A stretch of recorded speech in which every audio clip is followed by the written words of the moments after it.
Hello, hello, and welcome to Temple of the False Pod, where our decks are not optimized, but our plays sure as heck are fun. I'm Andy. I'm Bruce.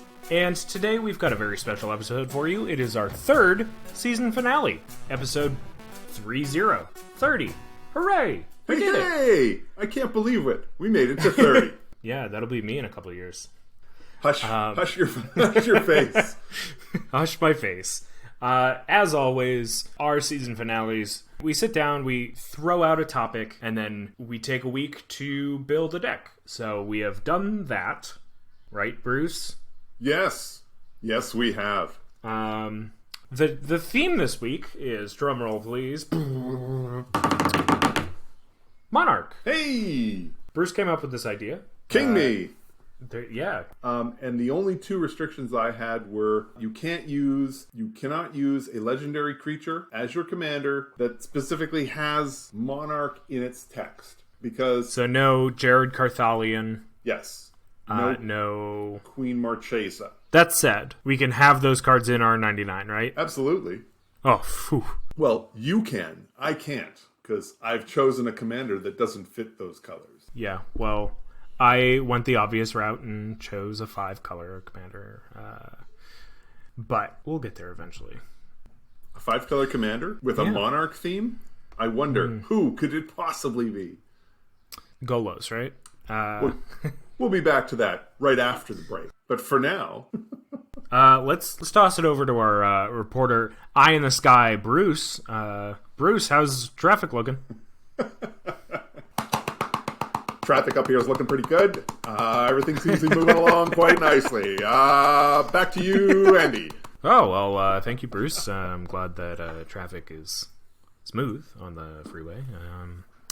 And back to our regularly scheduled program. Hey. Bruce, let's go over your deck first. Sure. All right, so I took the genius idea of Monarch and decided, you know what? That just isn't quite hard enough. So, I opted for 3 themes. The first is I specifically went after Monarch cards. I really like the way Monarch plays in Commander, so I wanted to use it. So I've added a number of cards that have or make me the Monarch in the deck. The other part is, well, I went for royalty, and so that's a running theme in the deck as well. My commander is Yennet, Cryptic Sovereign, yet more royalty. Yennet, Cryptic Sovereign, is a 3/5. Flying Vig Menace for 5 mana, 2 white, blue, black. Legendary creature, Sphinx. When Yennet Cryptic Sovereign attacks, reveal the top card of your library. If that card's converted mana cost is odd, you may cast it without paying its mana cost. Otherwise, draw a card. I mean, I feel like an odd mana cost is pretty subjective. I know that a lot of the Yennet decks I have seen online, they keep in mind when you draw the card. So, you get to draw the card when Yennet attacks. Well, that's great. So, in other words, if you're drawing a counter spell, it doesn't need to be an odd mana value because you're not looking to play it exactly then. So, you get to just draw it. So, you put it in your hand. So, a lot of decks run with the idea that, well, there's some even mana costed cards. I just said nuts to that.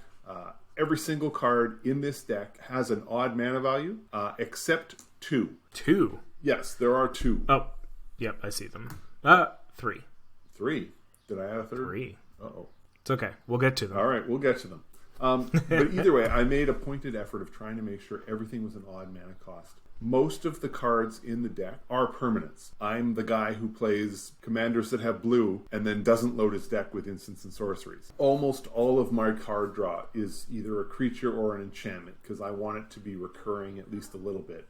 I have a number of planeswalkers that also let me draw cards. But so virtually everything is something that be dropped right into play. Something I don't know that I've taken as much advantage of as I probably should have is that Yennet lets me cast them for free. I should probably have more permanents in here that cost either 7 or 9, and there's really not that many. There are some in here, but not to the extent that I've seen in other decks. And Sensei's Divining Top is not in here, and it really ought to be. That was an error on my part that I'm just thinking about now. But in any event, as with every other season finale episode, we'll make sure to have the link to each of these decks in the show notes. Not surprisingly, Amanatu works really well in this deck.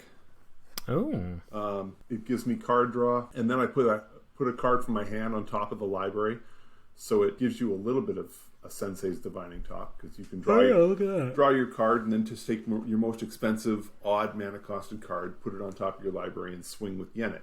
Another card I put in there was Lolth, Spider Queen. Ooh. As of us recording this episode, it's only just been spoiled, so... But hey, when a card it costs 5, has 4 loyalty, and for 0, I can draw a card and lose 1 life. I'm going to take that all by itself. And then there's some of the typical card draw stuff. Rhystic Study, Phyrexian Arena.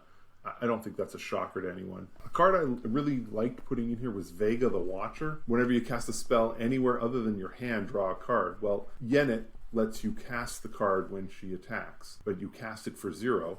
But it still means you're casting it, so Vega then lets you draw a card. So with Vega and Yennet out, you draw a card to start your turn, Yennet attacks, flip the card, play it, and when you play it, Vega lets you draw another card. So I think that's a pretty good churn. Pretty spicy. So yeah, it's fun. As far as the Monarch cards in the deck, I went with the courts. So Court of Ambition, Court of Cunning, Court of Grace. Court of Grace can be a little underwhelming, but I think it only takes, I think, 1 turn with the Monarch and getting a 4/4 Angel, and you pretty much got your money's worth out of this one. I mean, or even like just getting a couple 1/1, like the fact that the base spirit creature tokens that you get have flying, like make this so hard to deal with, and you're getting a nice blocker body. Absolutely. I also liked the Court of Ambition. Each opponent losing 3 life and discarding a card. That's pretty harsh. Yeah. To me, that is reason enough to get rid of, for everybody to want this card gone. And if you're the Monarch, then they lose 6 and discard 2. That starts getting into the ugly realm, where I'm going to start forcing you to discard cards that you genuinely do not want to lose. And if I keep you at 0, it makes it that much harder for you to take the Monarch away from me in the first place. Now, we mentioned a few of these cards that were even for the mana cost. Court of Ambition and Court of Grace are 2 of those cards. As we've already discussed, I mean, I couldn't justify taking these out. Oh, absolutely. I just couldn't. I mean... You need as many ways to proc getting the Monarchy as possible. The third is in your removal suite, Austere Command. But oh, that's right. Austere. I mean, it's a solid card. Well, Austere Command was one of the late additions. I wanted more ways to get rid of artifacts and enchantments, because at the time I only had a handful of cards that would get rid of all permanents, and that was fine. But I wanted something a little bit more, and as soon as I start looking for cards that can get rid of artifacts and enchantments, Austere Command is a go-to for me. Yeah. At worst, you're revealing this off of Yennet, and now your opponents know you have it, so they're going to be slowing down a little and a bit of a rattlesnake. So absolutely. Yennet does a lot of that, I think. Yeah, because, I mean, even if it's an odd mana cost, I don't have to play it. Right. I mean, it's going to be rare when I'm going to find a situation when I don't want to, but I don't have to. So, in theory, if I flip the crib swap, I don't have to play it right there. I can just sit on it. And then everybody knows it's there. They know that, okay, you swing at Bruce with something big and beefy, you can expect to see the crib swap hit play, and then it's just gone. And as long as everybody remembers that, and they will, because I'll remind them regularly, then you're going to get a number of turns when stuff isn't coming your way that probably should be coming your way. I guess the last little piece that I wanted to go over was the royalty package. I included a handful of cards that are somehow tied to royalty. There's, the weakest of the bunch is undoubtedly the Beloved Princess, but hey, a 1/1 for 1 with lifelink. And I thought it was interesting that can't be blocked by creatures with a power of 3 or greater. I know full well that all this means is that if you get to play it on turn 1, you might be able to swing on turn 2 and gain 1 life. Maybe. And after that, you're probably never going to get to attack with this thing, because there's always going to be a creature with a power of 3 or less, with a power of 2 or less on the table that can block it. There's just too many tokens, and anybody will be happy to chump block your 1/1 lifelink. Yeah, I think the idea behind it is probably to pump it up or to load it with +1/+1s, especially since, I mean, you have Heliod Suncrowned. They work stupendously together. Right. And she fit the theme, so why not? Her brother, the prince, unfortunately cost 2 mana, and I just no, I don't think so. No, you're not going to wreck the theme. Then there's the... I guess some of the other obvious ones that you would expect. Brimaz, King of Oreskos. The Sorceress Queen, I don't think is a big shock. I also included Coffin Queen. I like the idea of it. And Andy, you've already mentioned Heliod Suncrowned. King of the Gods. Yes. 2 cards in particular that I thought fit the theme and that I thought carry a little bit of power with them. The Crown of Doom. Doom! Yes. Doomed is doomed. It's a 3 mana artifact. It says whenever a creature attacks or attacks you or a planeswalker you control, that creature gets +2/+0 until the end of the turn. Well, goodness, Bruce, why would you ever choose to play that card? Well, because the second ability reads, for 2 mana, target player other than the Crown of Doom's owner, meaning me, gains control of it. Activate this ability only during your turn. Don't be fooled. It doesn't actually cost 3, it costs 5. But my hope is that it gets flipped when Yennet attacks, gets played for free, and then I spend 2 mana, give it to somebody else, and let them have to deal with it. And at that point, it turns into hot potato. There's a part of me that's a sweet card. It is. I keep trying to read it, and I'm like, what? Oh my god. Right. Now, it says whenever a creature attacks you or a planeswalker you control. So, if one of my opponents is a token deck, I mean, 10/1/1 tokens will happily attack the person holding the Crown of Doom and watch as they all become 3/1s. And since you can only pay that mana on your turn, you have to pay it. You can't keep that card. You can't let that stay on your side of the table. It's got to go. Yeah. So you want to be shifting it all the time. Well, okay, then just shift it to whoever you're going to attack, because you're just giving all of your creatures a +2 on the front end. So I like the idea. I like the card, and I particularly liked the fact that it fit the theme. So we'll drop that Crown of Doom on somebody's head and see how that goes. The other one, as part of the royalty theme that I really like, is Sunscorched Regent. And I think most people know this card. It's been around for a little bit. It's 5 mana, it's 3 and 2 white. It's a 4/3 flying white dragon. And it says, whenever an opponent casts a spell, put a +1/+1 counter on Sunscorched Regent, and you gain 1 life. How many spells do you think get cast by my opponents in just 1 round? I'm going to guess 3. Let's say 3. At least, yeah. Right. So on my next turn, I'm now looking at a 7/6 creature, and I've gained 3 life. And I know that little tiny bit of life gain just doesn't seem like a whole lot. In the greater scheme of things, your opponents see it that way too. It's 3 life, whatever. But the Regent is getting huge, and that life piles up, especially if you sit there with the Regent and make it clear you're just going to block. Then suddenly, no one is all that worried. They stop worrying about the size of this massive flying creature, and they forget completely that you're gaining 1 life every time, because it's just... This isn't a Ristic study where I have to ask you if you're going to pay 1. I just reach over and bump my life total up by 1. And then eventually, at some point, somebody asks me what my life total is, and it's, 10, 15 points higher than anybody else's, and suddenly everybody's wondering, what the hell just happened? So I really like this card. I don't play with it enough, and I want to be playing with it more often. So, gotta play more white, Bruce. Just pick Yennet. Yeah. Gonna try. So, other than that, I mean, the removal package, I've got Crib Swap, King's Assassin, Sky Sovereign as cards that fit the royalty theme. So there are cards that work. Now, to be fair, Luminate Primordial, Dismantling Wave, Austere Command that we've already talked about, Angel of Despair, they don't really fit the Monarch theme, but probably better removal than stuff that fits the theme. But I wanted to make sure I had enough removal, and if it didn't all fit theme, well, so be it. Yeah, I feel like along there too, you could have included, with some sort of conversation with the group ahead of time, you could have probably included Regicide. Good call. Yeah, those are always tough ones because it's like you gotta pick colors beforehand. So like Regicide, for those who don't know, is a 1 mana instant. It says reveal Regicide as you draft it. It's from Conspiracy Take the Crown.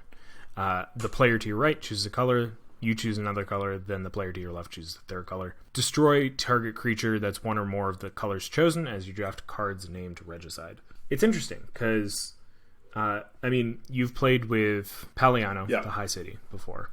And basically, to kind of homebrew a method of playing this in any sort of kitchen table type game, before the game, before anybody reveals their commanders, just like let everybody know, like, hey, I'm playing Regicide. Choose a color. Just ask, the person to your right and the person to your left, and then you get to choose a color as well. And hopefully they'll line up with some sort of the colors. Yeah, and it's something that we could even... I would want to make that choice before anybody revealed their commander.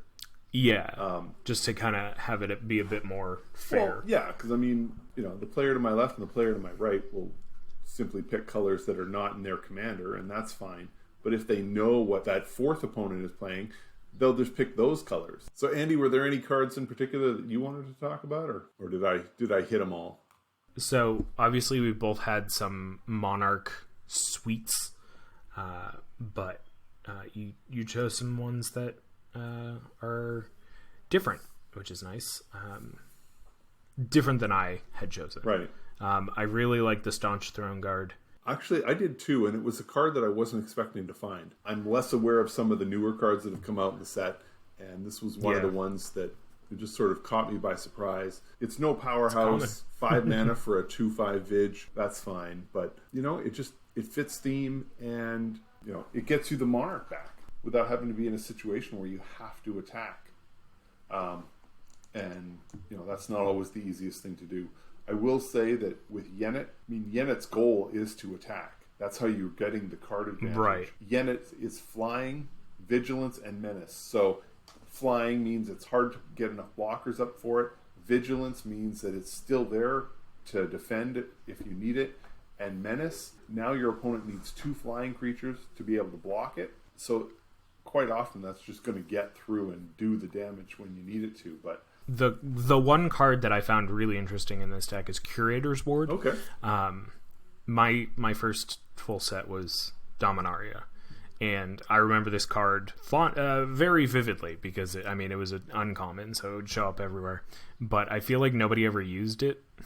But for 3 mana, it's an aura, and it says Enchanted Permanent has hexproof, so that's any permanent. And when Enchanted Permanent leaves the battlefield, if it was historic, draw 2 cards. I've been obsessed with the idea of historic cards in Commander because I feel like so many of, maybe not this deck specifically, but I feel like a lot of decks are loaded with, it's legendaries, artifacts, and sagas. This deck's got plenty of all of that. Yeah.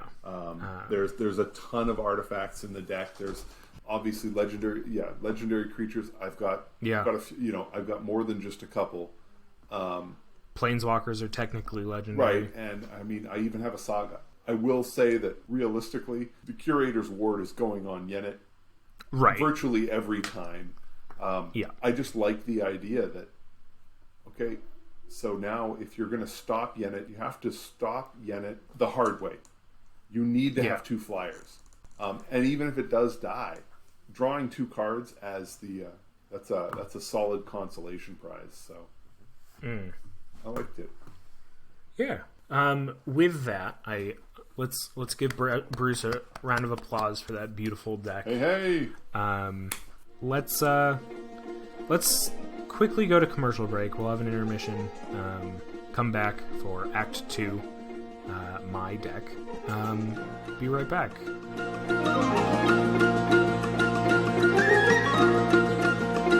This episode of Temple of the False Pod is brought to you by Brago, King Eternal.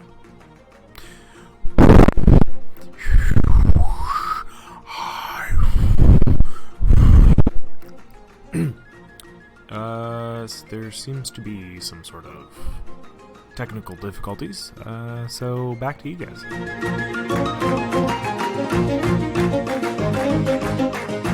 Hey! Welcome back! Hey! Hope you enjoyed our little ad. That'll be the last one for the season.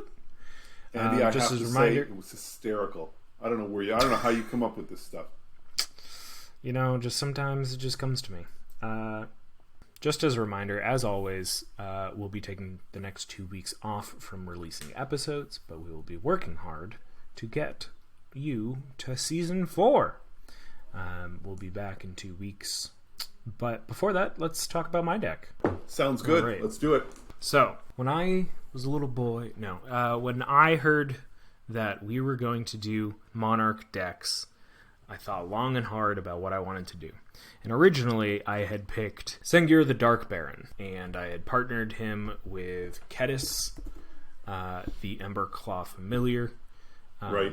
which, whenever a commander you control deals combat damage to an opponent, it deals that much damage to each other opponent, which just seemed really sweet. You attack the Monarch and also deal damage to your other opponents. So I figured that was a pretty good spot. But I hit a roadblock, I guess an artistic wall, very quickly. It was fine. It was weird because I think I ended up going very madness heavy, just as a sub theme. And I got to 30 cards and I was like, I don't know where to go with this. And then I remembered I had a Kenrith deck that I had been working on pretty much since Eldraine came out. I wanted to do Kenrith, the Return King, but very group huggy and goad heavy. It's a very long card. If you don't know what it is, I'll read it to you. Kenrith, the Returned King, 4 and a white for a 5/5. Legendary creature, human, noble. He's got 5 activated abilities. The first one is red. All creatures gain trample and haste until end of turn. It's pretty nice because you can activate it on your friend's turn. Yeah, I was just going to say that. That's one of those bonus abilities where you can really mess up somebody else's combat. The nice thing about all these abilities is that it doesn't have to be on your creatures or on your... you don't have to target yourself. So, the second one is 1 and a green. Put a +1/+1 counter on target creature. So you can reward people for doing good deeds towards you or killing your enemies. 2 and a white. Target player gains 5 life. 3 in blue. Target player draws a card. 4 in black. Put target creature card from a graveyard onto the battlefield under its owner's control. That last one is pretty strong, especially if you have ways to discount the 4 in black. I originally had some ways to discount it, but I kind of took them out because it didn't fit too thematically. So yeah, this deck was very group huggy, very Monarch based, and wanted a bunch of goad. So that's what I came up with. So let's start with kind of my group hug in a section I like to call I'm a Benevolent Leader. Because, I'm not doing anything sketchy with my group hug strategy. Wink, wink. Some cards I put Braids in here. Braids Conjurer Adept. I know. I put in Fecundity because I don't see this card being played often enough. 2 and a green enchantment. When a creature dies, that creature's controller may draw a card. Put in Exhume. 1 and a black. Each player chooses a creature card in his or her graveyard and puts that creature into play. Again, just silly to give your opponents that ability, but it's the point of the deck. I'm a Benevolent Leader. Girapor Ori, 4 mana artifact. Each player may play an additional land on each of their turns. At the beginning of each player's upkeep, if that player has no cards in hand, that player draws 3 cards. I just really went heavy with those kind of cards where it's just everyone gets to do it. Also kind of along the same lines, but very more one-sided stuff. I had my Vault of Treasures, which I labeled King's Vaults. I've got the Library of Lang, which is just a silly card that I had never heard of, but I was like, I'm putting this in here. Oh, Andy, if you've never heard of Library of Lang, then I have not been doing my job. This is a card I love for a long, long time. This is what people were using before Reliquary Tower existed. It's pretty sweet. Yes, and that second ability is something that's really easy to forget. It's just whenever a spell or effect forces you to discard, you may instead discard the card to the top of your library. So it's just an easy way to manipulate the top of your library, and it's something that came up a lot in early Magic because there was a lot of discard options. Kind of along the same lines, the rest of this, minus Soul Ring, was to make sure that I never had to have, like, I had access to all of my wonderful cards. So I had Spellbook, which is 0 mana. You have no maximum hand size artifact. Magic Mirror, which I've cast before. It's so sweet. 6 blue, 3 blue, and 6. This spell costs 1 generic less to cast for each instant and sorcery in your graveyard. I don't have many. Whatever. You have no maximum hand size at the beginning of your upkeep. Put a knowledge counter on the Magic Mirror, then draw a card for each knowledge counter on the Magic Mirror. So every turn you're drawing exponential. A little more. Yeah, a little more. Not exponential, but you know what I mean. Yep.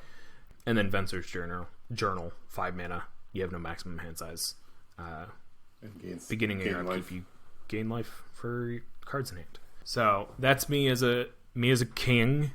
I'm good to my fellow man, but also I keep some goodies for myself. Now, as far as keeping goodies for yourself, you also have one section here titled "Taxes Pay for Infrastructure." Oh, that they do. You want to? What are taxes good for? They pay for infrastructure. Yeah, let's go to there. This was actually like a remnant of when I had originally started building this deck. I had all of the temps in here. Right. I've cut it down a little, but essentially just kind of like the interactive kind of cards that involve your opponents. So we've got Tempt with Discovery, which essentially you get to search for a land card, put it onto the battlefield. Any land card, straight on the battlefield, right. Untapped. And then each of your opponents can also do the same, but with the added benefit to you that you get to do it then for each time your opponent does it. So hopefully up to 4. You'll notice when you play any of these that generally people decline, but you still get the benefit of your one. And even if one person says yes, and it's well worth it. And Andy, with this one, I think the best way to make the offer more tempting is to make it very clear. This does not say a basic. It says right. Search your library for a land card. A lot of people just gloss over that and assume that, okay, so you get a swamp and then I get a swamp and you get 2 swamps. No, that's not how this works. It's, okay, I get to go find any land. Now, do you want to find any land? How would you like to find your Maze of Ith? Or your Reliquary Tower, your Rogue's Passage, your Urborg Tomb of Yawgmoth, your Maze of Ith, Temple of the False God. Your Temple of the False God. Then we can get into the more ugly stuff. You want to find your Gaia's Cradle. That becomes a temptation that a lot of people will take you up on, especially if they've got a lot of funky lands. Kind of similar with Tempt with Immortality. You get to just take stuff out of your graveyard, put it directly on the battlefield. Yeah. If somebody else wants to do it, you get to do it again. Tempt with Reflections, you get to make a copy of a creature. Smothering Tithe, I think we all know that one. Yeah. The basic tax. I was going to put land tax in here, but I don't have nearly enough planes. I have got 8 in here, but we'll talk about my lands in a second. Infernal Offering, I saw this card and I was like, holy crap. 4 and a black, sorcery. Choose an opponent. You and that player each sacrifice a creature. Each player who sacrificed a creature this way draws a card. Draws 2 cards. Draws 2 cards. Thank you. And then it says choose an opponent. So this could be the same opponent or a different opponent. return a creature card from your graveyard to the battlefield, then that player returns a creature card from his or her graveyard to the battlefield. So you can sacrifice a creature that has an ETB and then return it immediately. Yeah, so you get the benefit of the while ETB killing somebody else's and draw 2 cards. I believe you can choose an opponent for the second part. I believe you can choose an opponent who doesn't have anything in their graveyard legally too. But I mean, at 5 mana, what are the chances they don't have anything in their graveyard? But who benefits from these taxes? Of course, everyone does, but also the King's Small Council. So we've got his lovely wife, Linden, the Steadfast Queen, the Mistress, Queen Marchesa, Guafa Hazid, the Profiteer, all kind of whispering into his ear. Kind of with those people, I want to make sure I can keep the crown. Ways I can do that are easy. Either something says you become the monarch, or, just make sure that people aren't attacking you. So under my Keep the Crown header, I've got all 5 courts, which Court of Ire is amazing. Yes, it is. At worst, at the beginning of your upkeep, you get to shock literally anything. I recommend somebody's face, especially the person who took the monarchy from you. Or if you're the monarch, you get to do 7 to any target. So, pretty cool. Keeper of Keys makes you the monarch, also makes your stuff unblockable. Palace Jailer, Marchesa's Decree, all these small things make you monarch. Actually, it's interesting. Marchesa's Decree, the Palace Jailer, the Palace Sentinels, and Thorn of the Black Rose are all cards that I considered for Yennet. But at 4 mana cost, none of them. I didn't want to move away from that. I didn't want to move away from that theme quite that way. So they all took a seat on the bench for that deck. The other way to ensure that you keep the crown is to make sure that everyone's attacking each other and not you. Right. So I've got a suite of goad-esque cards. Obviously, Besmirch, Bloodthirsty Blade, Disrupt Decorum, they all goad things. Most of these cards actually goad things. Then I also threw in Ludovic, who it entices people to attack, not you. Says at the beginning of each player's end step, that player may draw a card if a player other than you lost life this turn. Right. And then we've got Pramicon, Sky Rampart, which I don't really have a way to blink it or flicker it, but it's a 1/5, which is pretty sweet. It's a flying defender. As Pramicon Sky Rampart enters the battlefield, choose left or right. Each player may attack only the nearest opponent in the chosen direction, and planeswalkers controlled by that opponent. So realistically, what this is in the deck for is defending and making sure that the person that is the bigger threat on either side of you goes the other way. I was definitely looking at a deck with Pramicon as my commander that was going to involve repeated flickering to the point where I was going to try and flicker it often enough that I would never be eligible to be attacked. And then at some point I decided, I don't know how much fun this deck is actually going to be. I mean, fun for me, because I would find, some kind of weird glee in being able to bounce the card that often and prevent everyone from attacking me. But in the greater scheme of things, I don't know that it was going to be all that much fun to do it. But I like how it's set up in this deck to go around like that. One of the gold cards you didn't mention was Coveted Peacock. I personally really like this card. I actually have an artist proof. I just like the idea that, when it attacks, you may goad target creature defending player controls. Yeah. You don't have to do combat damage here. You just have to swing. No. And I know that it's not a permanent thing, but I really like the card. I suspect it's not worth the 5 for what it does, and I think that's part of the reason why we don't see it as often. But I think having a repeatable goad is actually pretty valuable. Okay.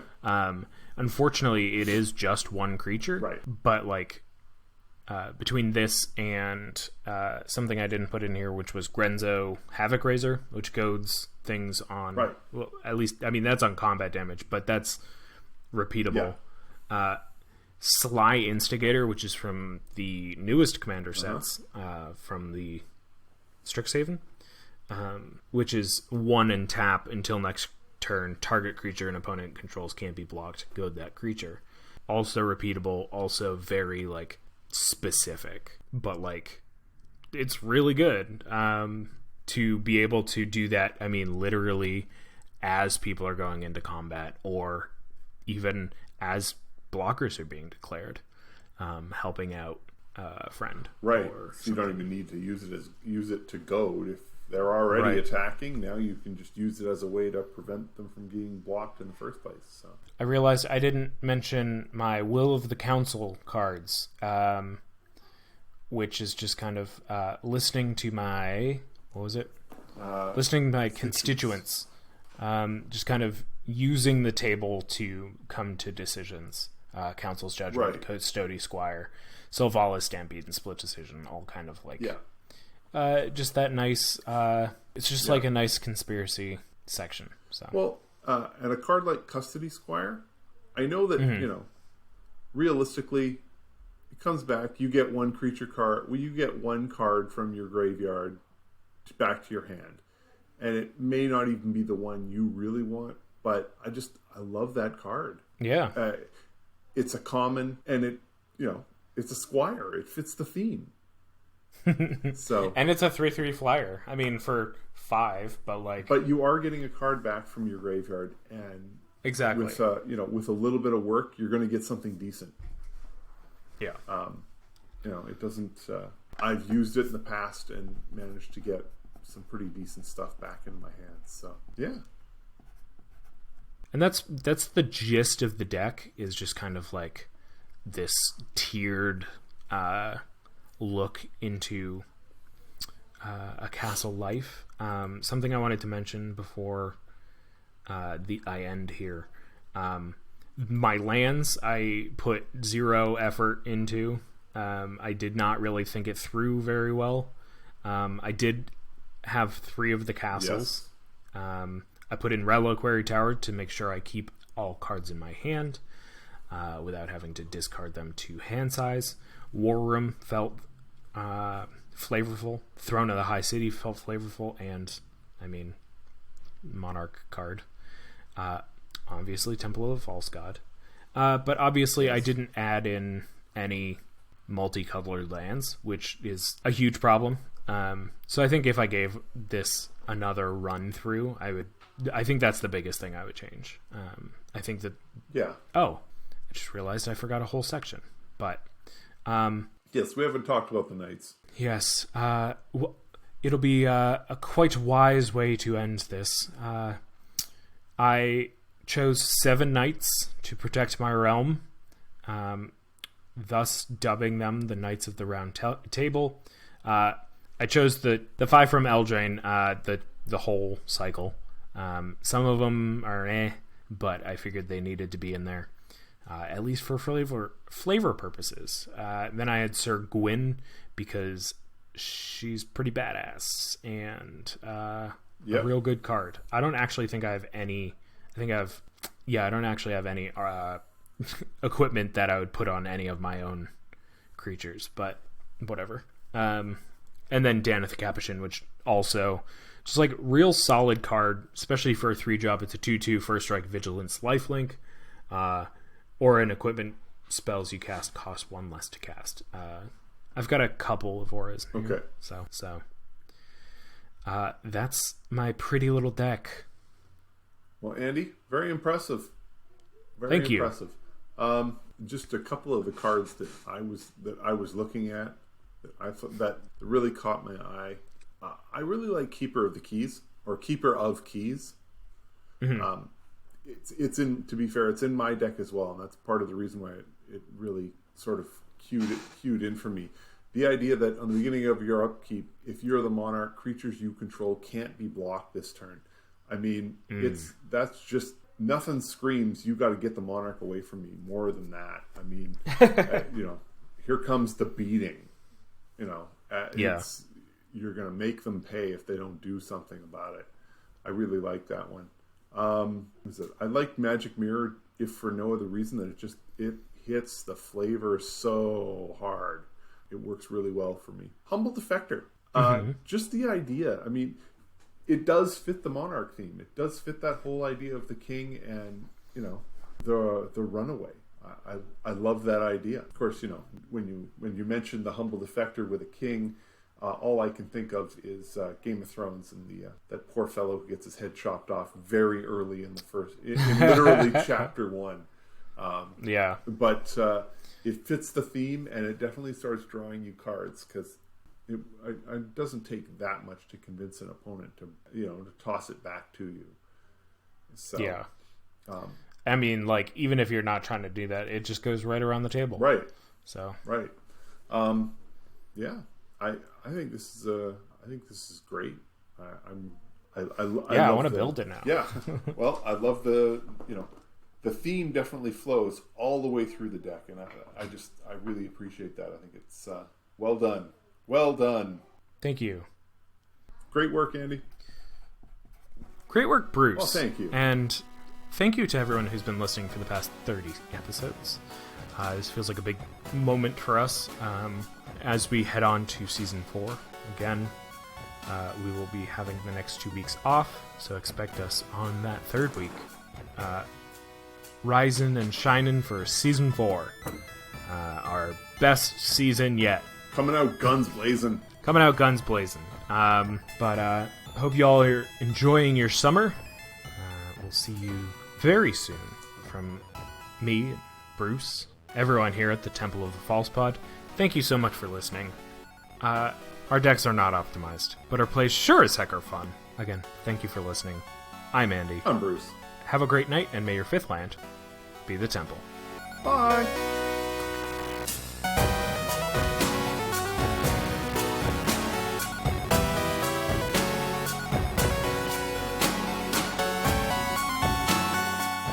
Hey everyone, Andy here. Thank you so much for listening to this episode of Temple of the False Pod. Just a few housekeeping things here at the end of the show. You can find us on Apple Podcasts, Spotify, Google Podcasts, pretty much wherever you can find podcasts. Subscribe and give us a review. It really helps out the show. And it'll show us what you like about our podcast. Also, we've got a Twitter and an Instagram. Our handle is FalsePodMTG, all one word. So be sure to follow us. Feel free to reach out to us there or drop us an email at falsepodmtg@gmail.com and tell us your favorite magic-related story. We'd love to hear from you. Thank you again to you and to Bruce. He's Mana Burned on Twitter, and I'm Andy Weekend on Twitter and Twitch. We're Temple of the False Pod, where our decks aren't optimized, but our plays sure as heck are fun.